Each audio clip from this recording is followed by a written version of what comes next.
It's an ill mind that's still time building, refine. Still getting mine in the nine at nine.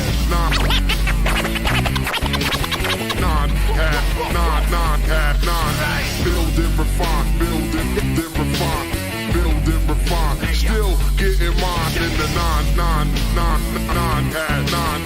Building, refine, still getting mine. Geometrix, 9 at 9. Sean J, 9 at 9. Stylus Chris, 9 at 9. DJ as 1, 9 at 9. 9 at 9.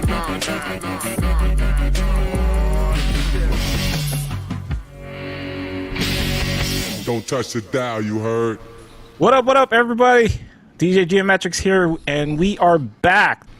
We are refreshed from our little vacation break. We're starting off with the second season right now with episode number 11. So everyone tuning in, welcome to the 9 at 9 DJ podcast, the only show on the internet where we have 9 DJs on a roundtable panel discussing today's DJ topics.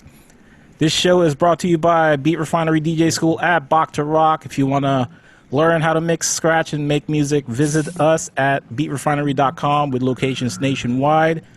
We have a great show lineup for you guys tonight.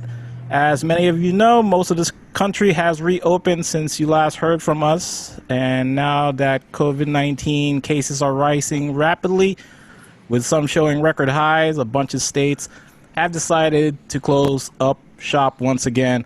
So we're going to talk to DJs from those states and get an update on their situation, see if they've been working since reopening. So let's get on with the show. Let me introduce the rest of the crew. We got DJ as 1.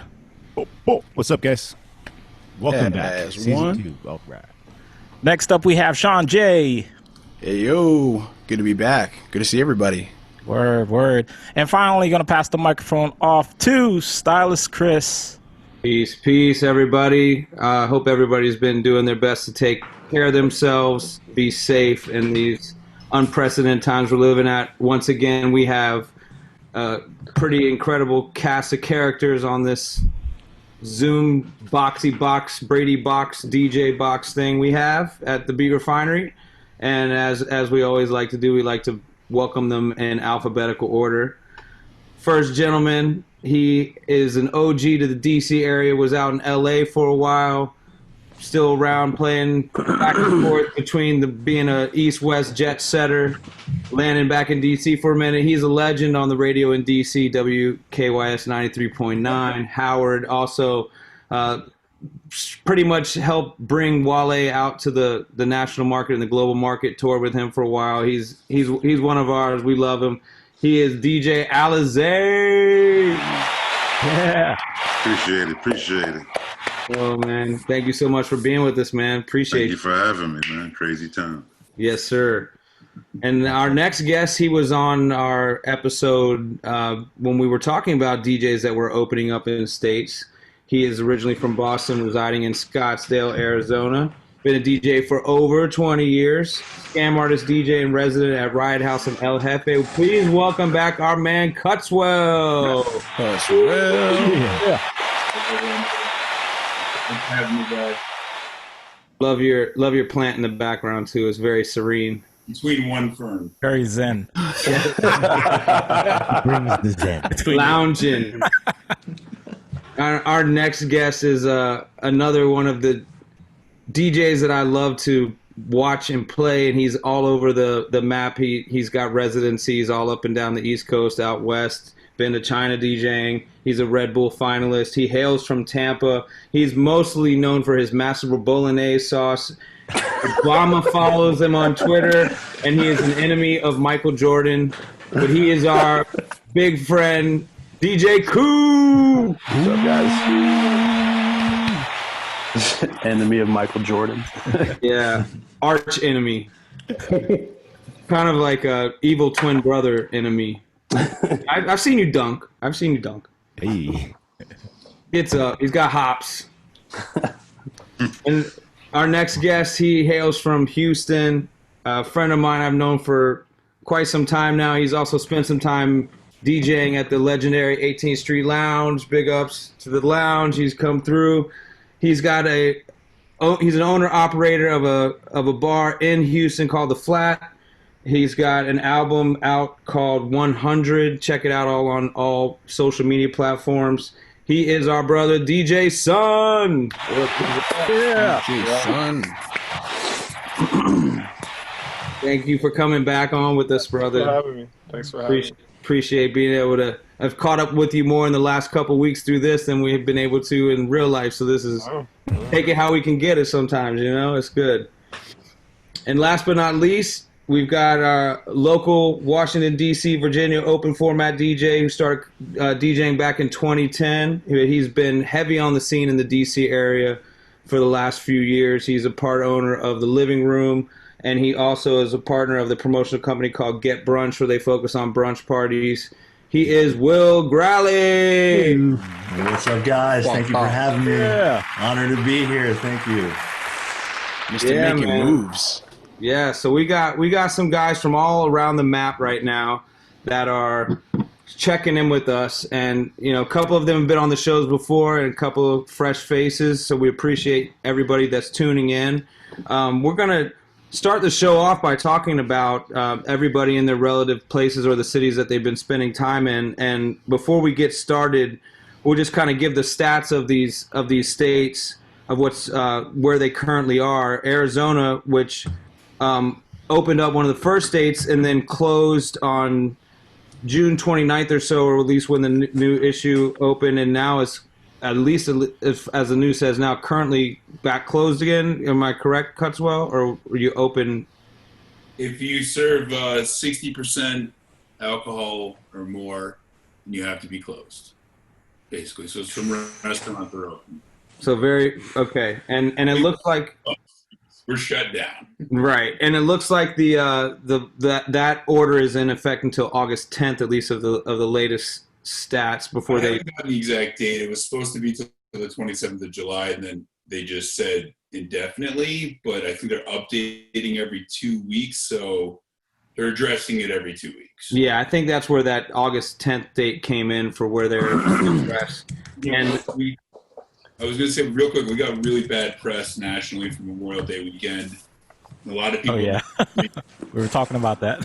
Yeah, a lot of people in the industry believe that they don't want to see a Labor Day weekend, and it'll be after that. Wow. That's just a hypothetical. Well, I mean, at September. The way things are going, it's, you know, we can certainly see this kind of domino effect that's kind of floating around, and you know, at this point, who knows where everything's going in terms of that. It's like we were joking earlier, it's like, you know, Jay-Z said grand opening, grand closing. It's like it's wild how quick things starting up and down. And you know, California is another state where they opened up, and then as of July 13th they closed, and now currently closed, and they're expecting to stay closed, and it looks like similar to Arizona in the same sense. Florida, bars were opened and then closed on June 26th. They have new reopening plans. It's an interesting state issue, and we can't wait to talk to Ku about it and see it. But several bar owners are suing. They're actually suing the state, suing the governors to try to get back open because of what they feel is the unfair ratio to food and alcohol serving of who gets to be open and who doesn't. So we all know Florida has been just a hot button topic almost every day on the news, and it's being politicized forever. Gonna be Florida. I hate it here. and I don't care what anybody says in the DJ world. The quote "Florida is gonna Florida" that's owned by DJ Ku. Anybody else, if you say it, you got to pay him royalties. That's your COVID pivot. Yeah. In Texas, and we can hear more from Sun on this, but you know, when we were talking to Sun on our original episode of these openings, he was open, and he was, you know, being the owner, he was in there, you know, front line of defense, trying to mandate the everybody adhering to the regulations. And now we know bars are all closed in Texas. Restaurants have to have 50% in that same And it seems to be in Texas, a lot of mixed signals. We have this similar to Florida where people are petitioning to stay open and they're saying they should be open. And so we've got the system kind of is all uprooted in all kinds of places. And then finally, the states we're going to cover tonight, Virginia remains at a phase 3 opening for bars. And that is going to be interesting to talk about because we have been watching a lot of our friends here, a lot of the hosts of the show were based in the DC area, and we're watching as DC is still completely shut down for any kind of DJing, and Arlington is just across the water. I can almost Governor might pull back, throw a rock and hit it. And I was hearing today, man, like Virginia cases are rising, and it's been like a 45% change from like the beginning of July. Yeah, these are the type of things that we were all. In DC, are restaurants open in DC?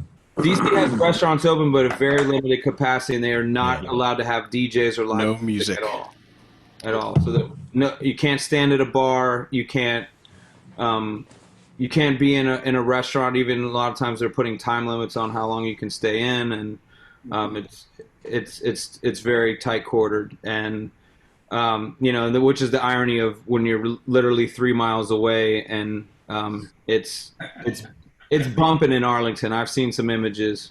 I've seen some pictures.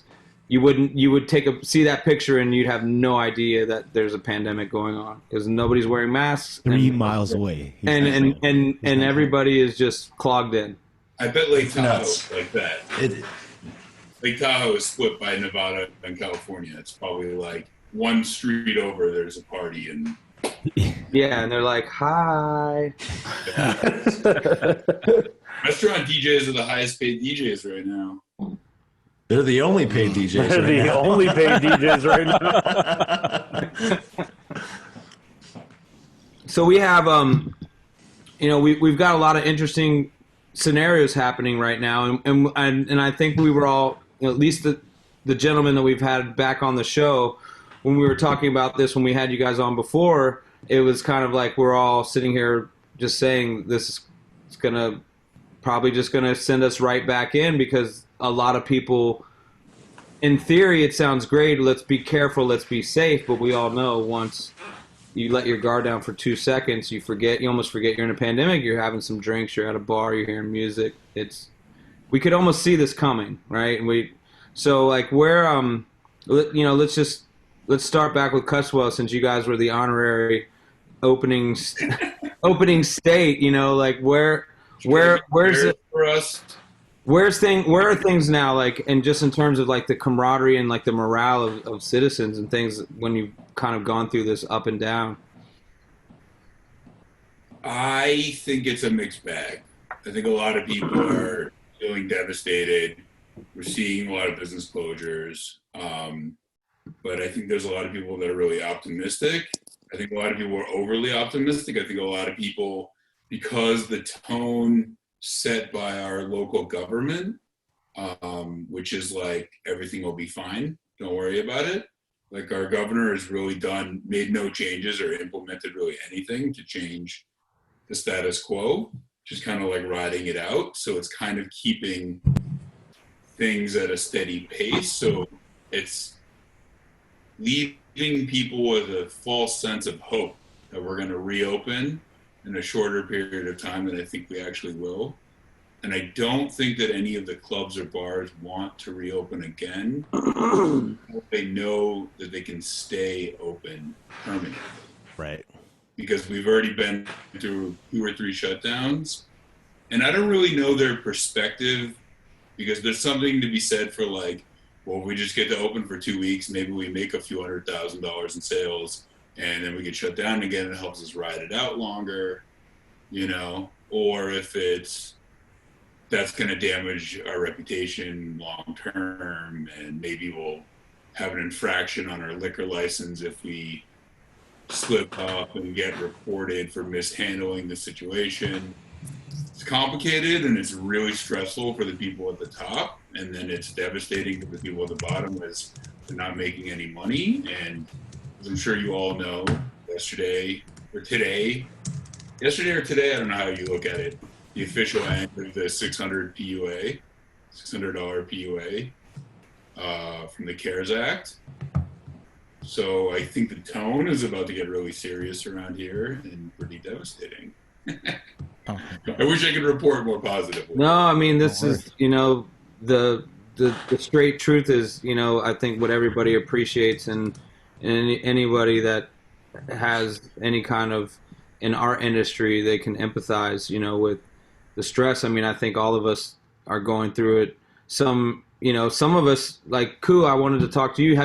I know you've been very vocal just about health precautions and being criticizing the leaderships in your states of being irresponsible. And even, you've been like this warrior, this internet warrior, calling out people for throwing illegal parties and doing things that are just like kind of keeping us from getting back to where we all want to get back to is back to normal, and when people are taking shortcuts. And did you ever even DJ out at all when Florida did open back up? I did. I played at 2 venues, residencies of mine, I made sure everyone saw what I was posting online beforehand too, and I made sure that they were doing it correctly. The problem with here is that no one does take it seriously or as seriously enough, and everyone is kind of in the bucket where it's like CUTSWELL said, we might get shut down again, so it's like, let's just make as much money as we possibly can and forget about everything else, because realistically it could happen. I mean, we're already at this point where they didn't roll back their phase openings, but what they did was, because I think our governor, especially in Florida, is like one of these politicians who is like afraid to say that they did something wrong. You know what I'm saying? And won't publicly admit that. So there's other ways that they go around rolling back. And what happened was the Florida Department of Better Business or something like that rolled back alcohol sales. Basically, they were like, you're not allowed to sell alcohol on premise, which every club was like, okay, we're closed down again, then that's what that means. But what happened was, now what's happening? Restaurant parties are happening, and they're just like nightclubs. And we don't have a rule here anymore where it's like 50% sales have to be alcohol or 60 or whatever it is in Arizona. We don't have that. Now it's just, if you sell food, yeah, you're good. And it's like fucking people with like a easy bake oven in the back. Yeah, the hot pocket. They're like, yeah, we're a restaurant now. Like, what's on the menu? Hot Pockets. Yeah, Popeye chicken. That's what we did here too. It's just a lot of people. Yeah, it's a lot of people just jumping through loopholes now that I'm like, I don't think anyone's really realizing what you're doing by doing that. Like, it's just at the end of the day, I think it's kind of selfish to the point where we've seen plans of action in other countries and how they've made it work. Mm-hmm. You know what I'm saying? And it's so frustrating to be here and just see everyone like not have this sense of like civic duty or camaraderie and want to get through this together in a manner that makes sense. But everyone's just kind of out for themselves here, and no one in Florida is really doing anything to stop it. It's a hot mess over here, man. And then our COVID numbers have been fucked up all over the place for deflating and inflating. It's just like everyone's here like, oh, well, they can't trust them. We don't know what to believe now. And I'm like, man, that is a valid point. But are you guys higher than New York now, as far as like total cases? Yes. I keep hearing like Arizona has the higher. I feel like Florida and Arizona are just like doing this, just going back. It's like a consistent race going back and forth between the two states. Yeah. Here's a thought. I don't know what it's like, what the winter time is like in Miami or Arizona. Even I've been to both of these places, but I don't live there. So, what do you guys think about what do you think it would be like if the time frame changed? Like this didn't happen because of like summertime, like everybody wants to be out. What if this happened like in the winter time? Do you think we would have this same need to like go out and party? And I feel like the sun, it's the summertime, vibe that people like had in their minds from winter. They built it up, and then all of a sudden it's like COVID. This shit. It's also the whole cabin fever thing. I don't know. Cabin fever affects like winter and summer. You know, I don't know if it really affects Florida or even Arizona for that matter. It's hot. It gets cold here for like maybe 2 weeks, and then that's it. Oh wow. That's it. Yeah, like people, there's no. Well, and we have seen a decrease in tourists, though. I mean, I'll tell you that. Yeah, and but also, when he's saying cold, he's like it got in the 50s. You know. Yeah, exactly. Arizona's big season is in spring, February, even winter. We have spring training here. Half the Major League Baseball teams train here, and it's not like Florida where it's spread out. It's like jam-packed into like just the Scottsdale, Phoenix area, and it's raging. You know what I mean? That's like our biggest time of year during the cold. So the summer is when people go out less here. Yeah. They do more things like go to the lake and stuff. Okay. Get relief from the heat. That makes sense. Man, speaking of spring training, man, like, do you see baseball today now? Like, where does it go to Florida? What is it, Miami and Baltimore? Marlins. Oh my God, man! They should have done the NBA with the whole bubble. Did you see that like social distancing fight that they had? What? That's first for me. Were they fighting 6 feet apart? Wasn't it with the Cubs? They were fighting 6 feet apart. Yeah, they ran up to each other. The Brewers and the Cubs, I think. The guy put on his mask and stood 6 feet from him. They're just yelling at him. I was like, man, like I know I shouldn't be laughing at this because they're playing it safe, but like this is hilarious. I will say, like, working in baseball, the only thing that feels good to me is listening to a game on the radio, because you can't tell because they're piping in the sound, and you for like a split few minutes you don't realize there's a pandemic. It's like it's my version of Shawshank Redemption when Andy Dufresne puts the records on and Mozart plays all over the loudspeakers and everybody forgets to get to jail for a minute. It's like if you listen to a baseball game on the radio, you would not even know that there's no fans there, that there's a pandemic or anything. That sound is coming from the video game. Yeah, it's coming from. So what they've done is they've got an iPad. The MLB, the show, sent an iPad to all the baseball teams, and it's just got just trigger buttons for all the different sound, and you can run just like a bed of just calm sound, or you can crescendo up, or or this, and then like we've taken sounds from our own recordings and implemented in for certain things. But it's weird. Still weird. It's still I want to know, because they're doing cardboard cutouts to help fill the stands now. I want to know who picks those faces. Do they have a volunteer like use my face? Well, it's charity. So you can sign up, and if you already had that seat for season ticket, you can donate your money to charity, or other teams are doing where anybody can go in and put your cardboard cutout, and which is cool. It's all still so weird. It's all really weird, but we'll have to talk about that later and see how far they get into the season before, the over/under on when that whole experiment just takes a halt. You see that bars in Florida are suing the government over the alcohol sales? Yeah. What's going on? Yeah, they're trying to petition to be reopened and saying that, I mean, honestly, I understand completely how they feel, because like I said, these are places, they're bars, they don't serve food, and they're looking at other places that are like, because they're allowed to sell a fucking Hot Pocket, they can open, but we're not. It's the amount of people that are in there, zero social distancing, they're selling alcohol. Why can't we do the same thing? It's like, I completely understand that.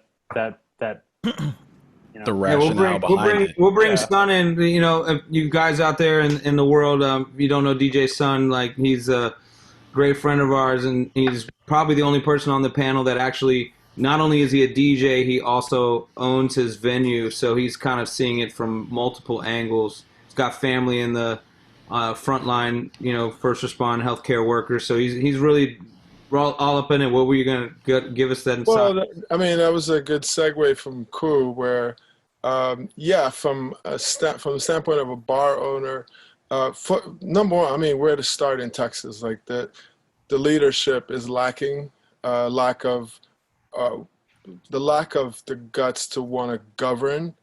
I blame on Abbott and his cronies.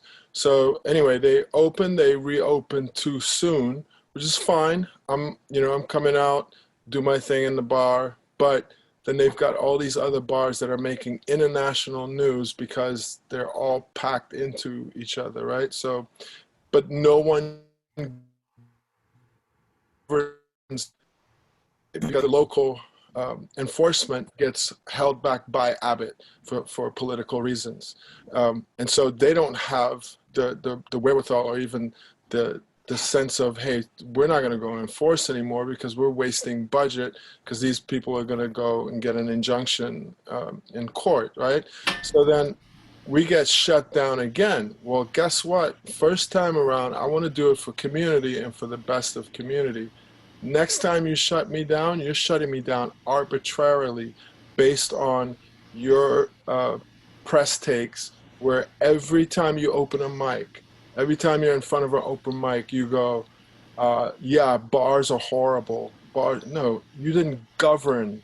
You didn't rule this because we were responsible, but you have these other yahoos that don't want to be responsible. So now, arbitrarily, I got to be, well, a lawyer working on, you're talking about lawsuits.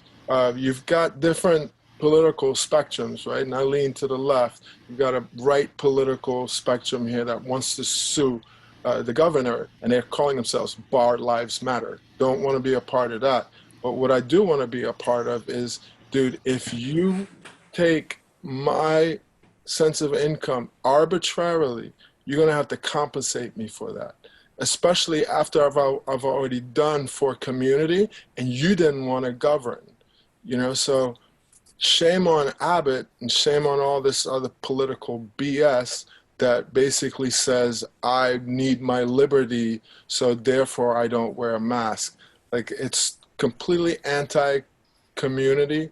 It is very selfish. It's very self-centered, and it's this whole culture. And excuse me for saying this. It's this American individualized culture gone amok, running amok. And what needs to happen is someone needs to step up and go, like, from the top of the leadership. And the Orange Clown is not going to serve that, because he set this whole precedence, and people have died because he hasn't really taken responsibility. And he hasn't taken leadership to send that leadership further down. He's actually, like, encouraging, like he gave Abbott a pat on the back. Yeah, you're doing great, man, reopening. Yeah, okay, look where we're at. We're staying out of the limelight because Florida and Arizona are jockeying for #1 position, but we're there. You know what I mean? Like, the numbers are going up, and they haven't really plateaued. So that's my take on it as a bar owner. It's really screwed up. And until we get the real leadership, this thing is just going to yo-yo back and forth. And wait for the fall, because the second wave is coming. Right. Especially when the flu gets here. It's no joke. And people have the attention span of an IG story. Think about it. Think about it. You can't record anything longer than 15 seconds on your IG story. You know why? Because people don't have the attention span. And they don't have the ability to think forward enough to go, you know what? I need to pivot here. So anyway, the bar's turning into a coffee shop. Wow. During the day, I'm going to be a coffee shop. I'm going to be a workspace. You want to work from home? You can come work from my bar. Yeah. And then at night, we'll be, I'm taking half my collection to the bar, and I'll be live streaming from the bar. It'll be like the way you saw it when I was live streaming. And it's just a pivot. I'm adapting. I'm not going to complain. I'm going to keep working. But I am going to sue for, like, give me my due if you're going to arbitrarily throw bars under the bus just because you don't want to govern.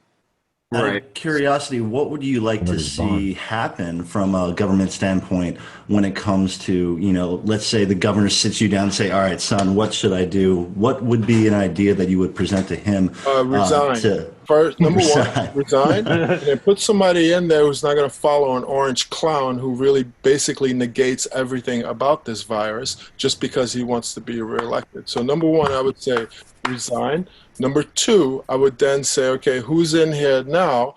I suggest that you lead and you actually encourage people to do this for community, not on some libertarian BS that basically doesn't make sense except for political purposes and goes way back to Tea Party. Like, come on, man, that's Boston Tea Party. How long ago was that? You know what I mean? Like, hey, we live in a society now where we're away from that. We're living in a global society. As much as the orange clown wants to isolate us from the world, this is a world pandemic. It's not a Chinese flu. It's not all this, and we're not just by ourselves. Full disclosure, I'm part Chinese, but that's another story. So it's to answer your question, yeah, that's what I would like to see. And with the next administration coming in, I would be hopeful that they go, you know what, okay, we're going to lead from the top, and this is what you guys are going to do. And they're going to get resistance, and you're going to get outliers, but let's get most of the population in line with what needs to be done for a community standpoint. So are you looking for leadership to either sway in the left or right direction, leadership to say, all right, we're opening everything, it's the way it is, I'm leading this direction, or you'd also be happy with, I need leadership, we're going to shut down completely for 6 months, I'm leading in this direction. So do you have a preference on which direction it goes? No. So what's going to happen is, I mean, what should be happening is, you should be looking at what's going on in Europe, right, and in other countries. Now, from a cultural standpoint, we are much more individualistic as Americans. I'm an immigrant, so I wasn't born here, but I'm an American, and so from that standpoint, I'll say American culture is very individualistic. In Asia, it's a lot more community. And that's why they're able to say, hey, we're going to follow what our president is, or our leadership is telling us. And in Europe, it's a little bit of a mix, right? It's a lot of socialism, notions, but they also live on top of each other. So they have to adhere to that. So what you do is you shut it down until you can plateau things. And you can be very prosperous that way, but you got to have patience. And when you open up and then you go shut it back down, I've lost so many employees in the process. I've lost sales. We're losing time because things are not plateauing. My sister at the hospital, she's got people in management positions that are coding people. Coding means, the machine goes beep. Management people, that are supposed to be in admin, are now on the floor because they're short of staff. So to answer your question, you shut it down, you wait, you be patient. And then the government needs to help us with that. They really do. As much as politically it might not be viable for the far right to go, well, we don't want to do that. Yeah, but you'll help your cronies in the banking system become further billionaires, etc. It's doesn't make sense. And I was going to say, because I'm a partner in a nightclub in DC as well, the type of relief coming from the PPP loans aren't necessarily applicable to nightlife, because in order to have that tax-free and not have to pay it back, you would have to give 70% of that money received from the loan to W-2 employees, which again, our business does not necessarily rely on. So they've those loans, they relaxed contractor. They relaxed it in a few last months or so. They relaxed that particular rule. I don't know if you saw that, but the PPP it's not doing it, especially not in the service industry. When they make tips. I pay $2.13 an hour, to supplement that, right? That's standard in the bar business. You make your money with tips. And we have generous people that recognize that, and they tip really well. People have been tipping $100, $200 because of COVID, right? On like a $20 bill. But what happens is when you've got that low of a payroll, you're not going to get much money to be able to sustain that. So the way to go would be SBA loan, or go to a credit union and grab a loan from a credit union. That they're a lot more flexible. Banks were supposed to be lending. They're sitting on a ton of cash, and they got really, really conservative, and now they're just holding on to that money. I was told I could go to the bank and get a $50K loan, just sign off on it 3%. And as soon as I applied for it, then it started taking really long, and I think they changed their mind. And they said, you know what, we're just going to sit on this money for a while. Because that's awful. They might have been like, oh, this guy owns a bar. You should have told him you own a coffee shop. This guy owns a bar. For 15 years, we've been bringing money into your bank. So if and I've had it for the last 6 years, and we've been bringing more money into your bank. So you're not paying attention to the numbers if that's the way you go, with the bar thing. Coffee shop. There we go. Yeah, no, I mean, I always appreciate. I think a lot of us that have been DJing. I think most of us on this panel have been DJing at least a decade. Some of us into our third decade, second 25 years, and we've seen how the industry. There's not too many industries that have changed as drastically as the DJ industry, from guys that were strictly all vinyl to how the music changed to becoming digital to becoming free to becoming everybody's a DJ. If you have a Spotify ID, now I'm a DJ, to the ability of the entry level of the equipment. So I think, the unique side of all of us as DJs is our life is constantly trying to stay ahead of our own life, right? Like if you're not booked, if you're not looking and forecasting yourself out in terms of all right, I'm looking at how my year, most DJs can kind of sort of plot even beforehand how their year is going to look. And then you're always trying to stay ahead of it we're all in January trying to book our Aprils and always trying to give ourselves cushion. So we're kind of adapted to that in terms of survival as it is. But then this hits and it becomes a completely other monster to deal with that you would never have anticipated, that you would just be told, nope, you can't work. Oh wait, guess what? You can work again. No, I'm just kidding. You can't work again. I think for Geo, myself, Sean J, Will, I think Art, I know as one, you do a lot of weddings. Zay, are you doing weddings these days? Are you into that private? Only friends. I got a lot of friends. I'll be 40 this year, so I got friends of friends. I usually do weddings of friends of, they gotta be some sort Everybody's getting bunned up at that age, bro. Yeah, that's how it starts. And then you realize, man, I got to start doing more weddings because this is actually kind of fun. Yeah, I mean, it gets fun as you get older. Yeah. And then but for a lot of us in the wedding that do a lot of weddings were postponed, then rescheduled, then canceled again, then postponed, then back on, then back off. It started looking good up until Arizona and Florida cases went up recently. All of a sudden, a lot of my fall clients are like, nope, we're postponing. Yeah, there was definitely a series of waves where people got scared the first time, and then 2/3 of them were like, I'm going to hold out. And then the second wave hit, and then everybody else later is like, I don't know about this. Now it's all going to 2021 at the end of the year, as opposed to us having a fall. Hey, Sean, so one correction. We're still in the first wave. Second wave hasn't hit yet. Yeah. We just never allowed it to plateau. So Yeah. I try to follow. We haven't seen the worst of it yet. So. Yeah, second wave comes in the fall. Yeah. Thank you for catching me on that The second one. wave Right. would imply that us as a country has gotten it under control to begin with. Obviously not the case. So I don't know how there can be a second wave if this first one's not ending yet.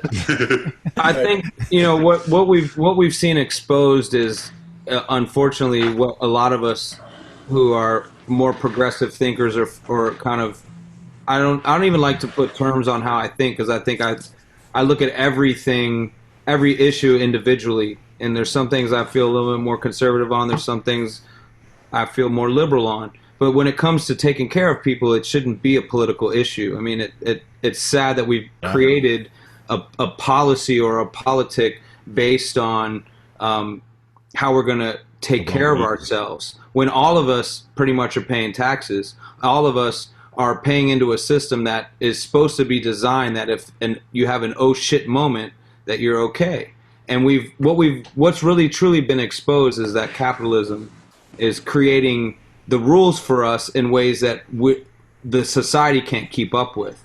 And where Europe does that, and even like in Israel, they do a combination of capitalism and socialism and allow the systems to work for each other when they need to be worked. Of course, everybody wants a free capital society when things are going well, but what do you do when you have a cataclysmic episode like this and half of your things that you tout about America is small business or self-employed, and the reason that you get a lot of tax breaks as a self-employed person is because the system is saying, like, you're relying on yourself to create your pathway. We don't need to provide a job for you in a system, in a cubicle, or in the complete design of a societal structure. That the system rewards that. But then in this situation where most of us are self-employed, then it becomes I don't know if we're going to be able to make you whole or get you the equal treatment that you deserve. We just kind of fall through the cracks in that sense, and it's kind of why a lot of guys are taking gigs no matter where they can. I think couple DJs that we've asked about being on that are working, they're like, you're not going to try to roast me because I'm DJing. We're like, of course not. Like, anybody that's trying to roast anybody for going out and trying to survive is just judge the person at the store working there because they have to go to work. That's right. Or everybody's got their thing they chose to do, and especially medical workers, nurses, and stuff like that. Are we gonna roast them for going to work? Like, oh, I would never do your job. You can't say it under your breath, but in reality, it's like you can't judge anybody for doing what they do to make a living. Especially when the system hasn't created a pathway or a safety net for us to do what we all know. What we've said many times, I think, on this show, is just like the only way we would have really beat this thing down is if nobody had to worry about their finances and everything was completely shut down long enough to get people through. But when you have the mismanagement, like even Ku was saying, where there's been reports of people fluttering numbers one day one direction, another direction.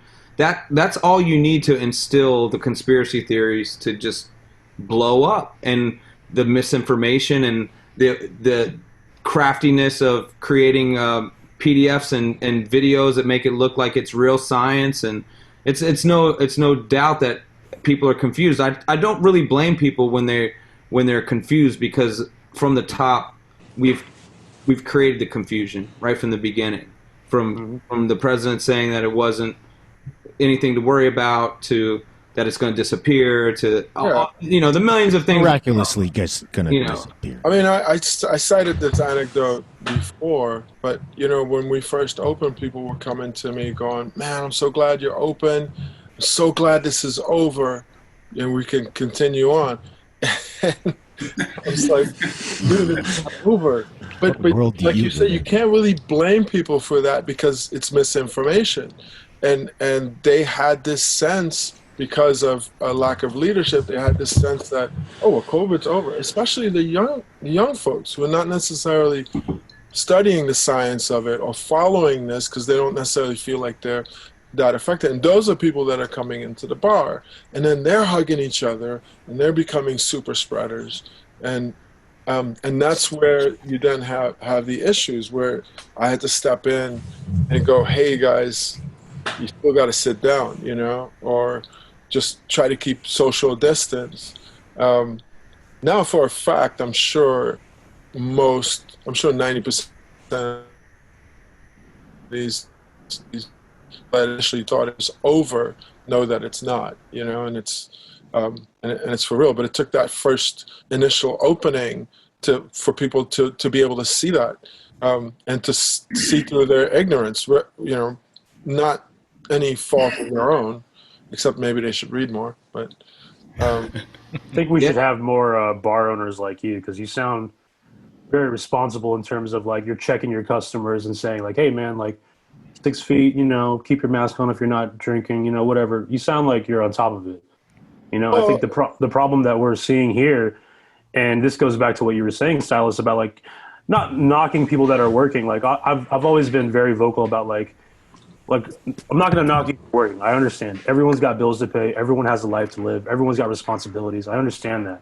It's more so about like the manner that you go about and do it. You know what I'm saying? Like there's no room for irresponsible bar owners. There's no room for irresponsible DJs spreading this fuck it, we outside, we partying like kind of narrative. Like, dude, what are you doing? Like I went back to work for 2-3 weeks, but I was like very responsible about my shit. I made sure that I let everyone know that it was around me. Like, yo, like, you know what I'm saying? Like, I closed the door to the booth. Like, I was very like this. I was trying to do it as responsibly as possible. I think that's the issue that a lot of places, like at least in Florida, what I'm seeing is like no one just gives a fuck. And I'm like, man, like you can do this, but be responsible about how you do it. You know what I'm saying? There's a no dapping the DJ sign at one of the venues I DJ'd at last week. Oh Like man, that. Daps, bruh. yo, Chris, you talked about paying into the tax system and expecting to see a return from the government supporting us in a time of need. And I think as DJs, we're at the greatest disadvantage because we've been misclassified as independent contractors when really we're employees. Small business owners, right? Yeah. Well, no, but I mean, like, you know, the IRS has like a 20-paragraph checklist as to what makes you an independent contractor. That's right. Look at any one of us. We're not. We're employees, and we don't have nightclubs classifying us as employees. Part of it's our fault. There's something going on. Part of it's our fault for allowing this to continue, and the other part is the businesses taking advantage of us as our willingness to work as independent contractors. We don't have anyone paying into our medical care. They're not paying into our Social Security. They're not paying our rightfully due amount of taxes. And I guess my greater point is like, you know, with nightclubs reopening and, you know, of course you're going to go back to work as a DJ, but at the end of the day, you're going to be supporting something that is fucked up. You know what I mean? Like when we go to these clubs, like, there's really no way to have a nightclub open during a pandemic or a bar or a restaurant and prevent the spread of disease. No one's going to stand 6 feet apart from each other in a bar or a restaurant at all. It's not going to happen. You're going to have to interact with people, you know, and we're kind of all in a bind, but we all, you know, we're all kind of contributing, I guess. Yeah, no, I think that's a poignant statement because I think we all go through it personally. Like you get around other people, especially like in some of my family members are extended, like, where have you been? Who you been with? And all this. And they're like, well, where have you been? Who you been with? And it's like, yeah, I guess you're kind of right. You know, it's like we all have to, you know, we all kind of want to police everything, but kind of be able to move through in our own way, kind of cool and out of ease. And like, you know, I remember I was in Cali I DJ'd for the U.S. men's national team the weekend that they were doing the Staples Center at the Kobe, the memorial at the first game. And, you know, Zay, you're out there during this time, and California was like the first state to really put the shock on where like they shut stuff down. And we were like, what? Like I had a tour coming up in San Francisco, completely canceled. And this was like just the first state. And then it seemed like California was leading the way with the responsibility. And then all of a sudden it flipped. And like, what's your whole personal experience with being there and how things kind of shook out? I mean, I've been in Cali for the last 5 years. I'm back on the East Coast, but I left Cali at the end of February, went to Africa, came back a day before they shut it down. in America, and I remember being in Africa and my girl. When people would call me, you know, you heard about this Corona, and I'm telling you, when I left, it was regular. But so when I left and got back, it was like a new world. So I'm in Africa and I'm like, you know, chilling, whatever, working. People from the States are calling me like, yo, this Corona. So I'm asking people in Africa, you heard of some Corona? They like, what, like a beer? Like, man, man, like get that, like, you know, it's like it didn't hit there yet, you know what I'm saying? Yeah. So when I got back, I kind of seen, you know, that's the weekend I got back is when people were fighting for toilet paper. Like, that was tripping me out. I got back and I'm like, yo, you were like, what the fuck? So, you know, I got back. It took me a minute to get like acclimated, but when I got back, I still have a lot of friends in LA.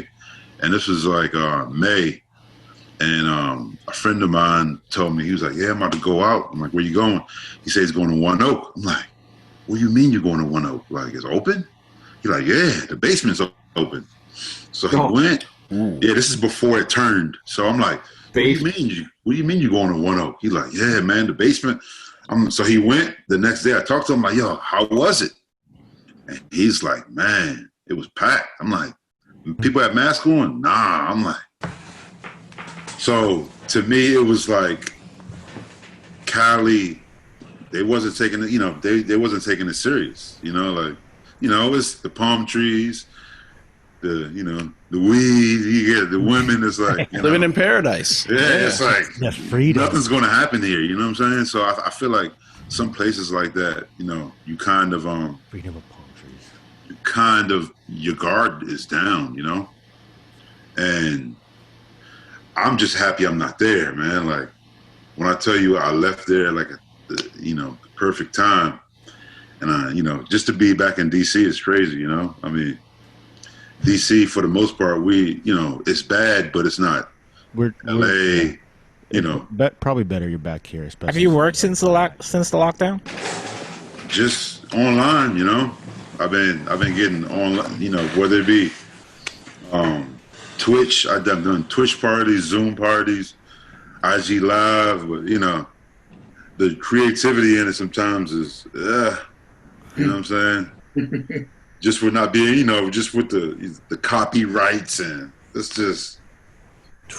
Well, I mean, we're gonna talk about that later. So yeah, it's like, yeah, I've been in a booth with you. You're a very like, you're a fun.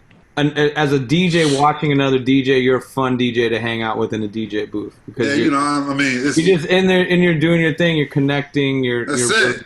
You know, so and it's like, so this right here. It's taken away that, you know, like you don't get to play off the crowd. You know what I'm saying? It's just, it's weird. You know, it is weird. Have you done Zoom parties? Huh? Say it again. Have you done Zoom parties? Yeah, I actually like private Zoom. I mean, and to be honest, those are fun.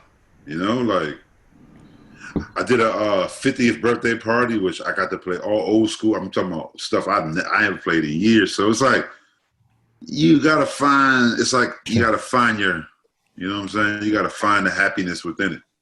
Yeah, and well, Will, you're you know, back right now, probably the only DJ that's currently working because you're in Virginia. Now, the part of Virginia, for everybody watching, that Will has been playing at a lot in Arlington is literally a 3-minute walk across the Key Bridge, and you're in Arlington from DC, where DC is not allowing any DJs at all. You walk over there, and you would think that you went into a different country. Ghost town DJs. Most of the active you know, party flyers on my Facebook feed is coming from Arlington. Yeah. Arlington is alive. I had an off Saturday night.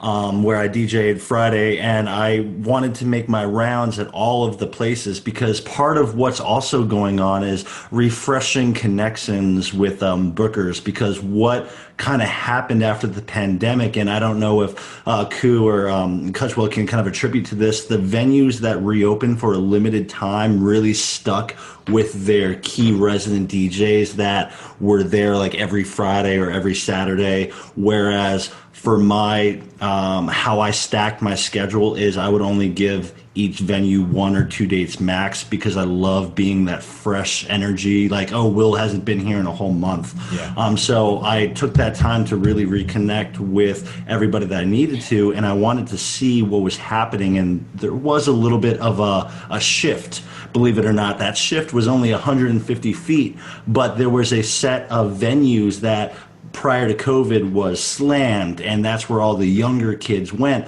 And when I went out this past weekend, they're, now 150 feet away, where all of the new 21 to 26-year-olds are going to these venues, and it's interesting to see that shift. And I got to be careful with what I say here, because I don't want to throw venues, owners, anybody under the bus, but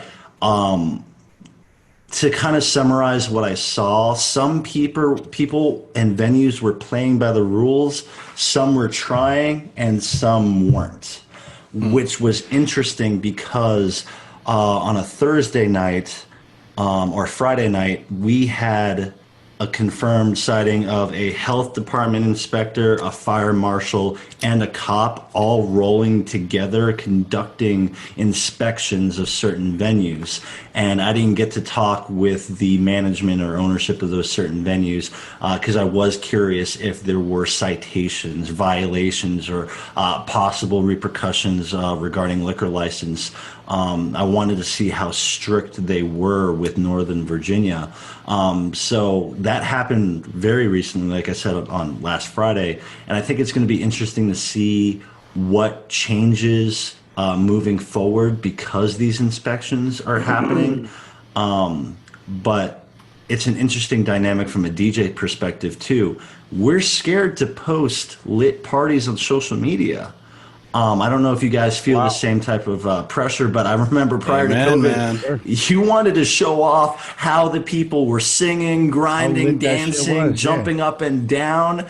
Now you're looking at a packed venue and you want to be like, yo, this is great. They're all going to do. Everybody hands go up. But now you're like, selfie time, DJ decks, we're here, let's go. So it's kind of crazy because all the people in the venues right now, they're the extroverted ones. They're the ones that I don't care if I get it. Let's just party. Let's drink. And I think what's driving. So you're saying you have a lot of unposted videos on your phone? I have so many unposted videos. But you know what, though? Honestly, though, like I think that really touches on a good point, and it kind of goes back to what you were saying, CUTSWELL, about how no matter what, we're feeding into something that's bad, just being at a bar in general. Like, you're right, people are going to let their guard down. They're going to fucking do whatever they want to do because they're drunk and they don't care and they're partying. But I think and this goes back to what I was saying about opening but doing it in a responsible manner, is also putting the right message out there. You know what I'm saying? Because the more you put out that message of, you're right, like, oh, look at everyone partying, everyone has their hands up, no one's social distancing, no one's got a mask on, blah, blah, blah, blah, blah. It spreads that narrative of everything's fine. You know what I'm saying? And it's not. It's not the case at all. That's what I mean by, like, when you see it, you feel a little bad posting that kind of stuff. That's not feeling bad. I think that's you also feeling responsible and putting out the right message that, listen, we're open, but we want to do this responsibly. And if you don't put that message out, then it's just kind of shooting yourself in the foot even more. Couldn't agree more, and especially going off of what happened to CUTSWELL, how Arizona got ostracized for opening because of Memorial Day weekend. There's kind of chat amongst a lot of the managing partners how it's a race of how not to be in the headlines first. Because if a viral video with a influencer got out at X venue and they just did a little pan through, and then all of a sudden some blog or news outlet gets it and posts it, I mean, that venue is ostracized from then on. And part of my theory on how the country's been responding to COVID has been through the media and how they choose to portray it. Because a lot of what I'm seeing, millennials at least, where they're getting their information, everybody's a headline king now, but they're not looking at the studies. They're not going directly to these websites like the WHO or the CDC and reading articles and true studies. Part of my educational background in criminal justice was understanding how to look at case studies and objectively finding what real information is. And the media does an amazing job of creating headlines that make people feel intelligent. But at the end of the day, when they spread that kind of information, it's false information. And going back to my point, I feel like a lot of federal officials and governors feel pressure from media fueled by the paranoia of individuals to guide their political action. A way to summarize this as an example, back when I was in high school, it could be blizzarding and I'd have to walk all the way to school or walk half a mile to my bus stop. School is going on. Now, I saw 2 years ago, Fairfax County schools closed because it was raining too hard. And all of that came from every mom and dad now has Facebook. They're commenting on the superintendent's Facebook page. They're sending in more emails. They're calling, texting, whatever it is. And it's forcing a political decision based on everybody having a voice now. And I think that's a really big driving factor into how the governors and how our government is addressing these changes. Because I did want to ask you guys if you agree with Arizona and Florida shutting venues down and what you think really fueled their decision. Was it analytical and quantifiable, or was it pressure from every Karen on Facebook or whatever it might be of what the other side is looking at? My immediate thought is this is all because it's an election year. They probably wouldn't have thought to close down if it wasn't for November. It's like 99 days before the election right now. Really? I heard rumors that Trump's sitting on a vaccine and he's just waiting to roll it out come voting time. If you're open, it's not a secret. And what's going on inside the venue is not a secret. We can pretend like it is, but if you're open right now, it's irresponsible to be open. And not posting snaps is just like pretending like it isn't happening when it is. So like when we decided to be open, I was like, all right, we're open. I'm going all in. And I was posting snaps of the venue. We're packed to the brim, and they ended up on a huge Reddit thread. Screenshots ended up on a huge Reddit thread saying CUTSWELL AZ on them. You know what I mean? And the thing is, the customers are going to be snapping. You know what I mean? It's not like they're not taking social media shit inside the venue. And our governor isn't up for re-election. He's on his last term. So he actually doesn't give a shit. So right now it's about like business, saving face. And all the clubs were like fucking with each other and sending snaps into, particularly one family of clubs was sending snaps into the governor's office.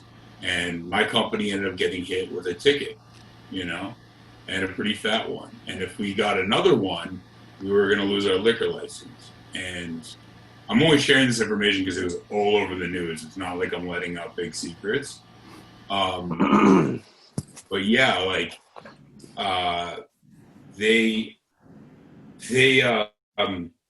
company that in theory sent these into the government, like the owner of that company's daughter sits as the head of is our governor's top health advisor. So the owner of the company's daughter is the governor's top health advisor.